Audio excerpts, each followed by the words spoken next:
There's been new discussion surrounding the Joker 2, sequel talk that's been surrounding the internet over the last few months. Obviously, I'm someone who doesn't really buy into it. I'm someone who thinks that Joker is a movie that stands alone, and it's one that has a beginning, has an end, and it works fantastically as a single movie. But we've had some new discussion from Todd Phillips, who is obviously the director of Joker. He has come out recently, and in fact yesterday, and said that he believes that a Batman movie in the Joker world would actually be a really cool thing to see. And I don't doubt him. I think that, that there is potential there in terms of what they created in that film. And he basically has come out and said that he would like to see it expanded upon. But obviously he's not someone who would like to do that. He wants to move on to new projects now.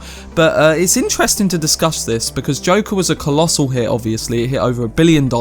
People love the movie around the world. It's my favourite movie of 2019. I love it, and I want to see all the, the glory come its way come award season. I think that it's an interesting discussion. Joker is a movie that a lot of people, like myself, love as a standalone film. We love it as a singular film that works well on its own merits. It has a complete story, and it does a great job of showing this character, Arthur Fleck, go from one place to another. But Todd Phillips has come out and said that it's a beautiful Gotham. What I would like to see someone tackle is what Batman looks like from that Gotham. I'm not saying I'm going to do that. What was interesting to me about the inclusion of Batman in our movie was, what kind of Batman does that Gotham make? That's all I meant by that. And I think what Todd Phillips is highlighting there is something that, is very powerful at the end of Joker. Now, spoiler alert, if you haven't seen the movie, I would, turn off this video if you haven't seen it. But if you have, then, the ending of Joker is very cataclysmic for, what happens within,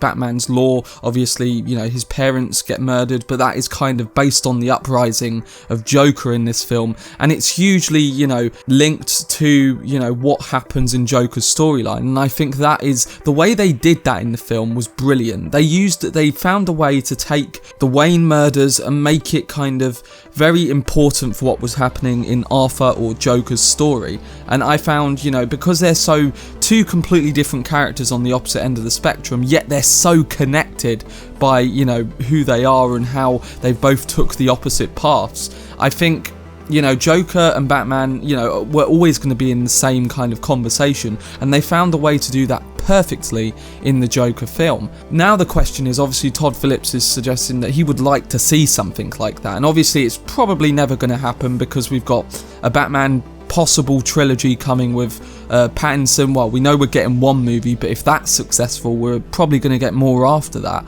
So there's confusion there in terms of, I think if you put a Batman movie in Joker's world, during the time that you've got Robert Pattinson's Batman movies coming out, I think it would confuse people. But at the same time, I think later on down the line, I think there is potential for this to happen. Now, my personal thoughts on this is that I personally, as I said, I love Joker as a standalone film. I think it's a film that works. The world that lives and breathes in that film also lives and breathes around Arthur Fleck. He is the definition of what's happening in that city. And to see someone so down and so mentally ill go from one place to another because of that city and because of what's happening around him, it really, it fully encapsulates what that film is about, and the city is kind of the perfect metaphor of it. So I think that personally that film, as a standalone film, was perfect from beginning to end, and I don't necessarily think we should be seeing a Joker sequel, nor shall we see, it's possible. I think this deserves more of a discussion that a Batman movie could be set in Gotham. I think there is positives that you can say about this idea, but I also think that it's something that we're not going to see, simply because of, as I said, the whole Pattinson thing with Matt Reeves' Batman films, and also because I think that Joker as a singular film is perfect and that world kind of accompanies that.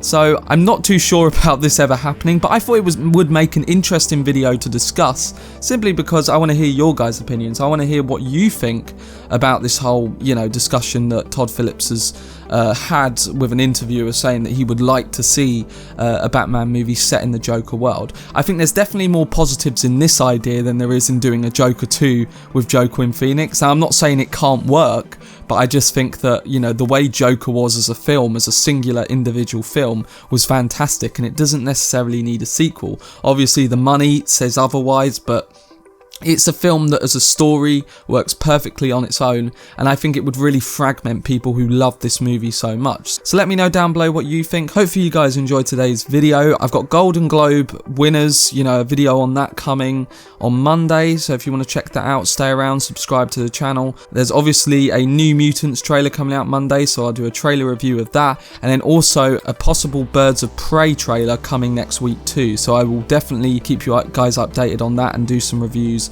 on whatever's released in the movie world. So I hope you guys enjoyed it. I've been Cortex, and as always, make some noise.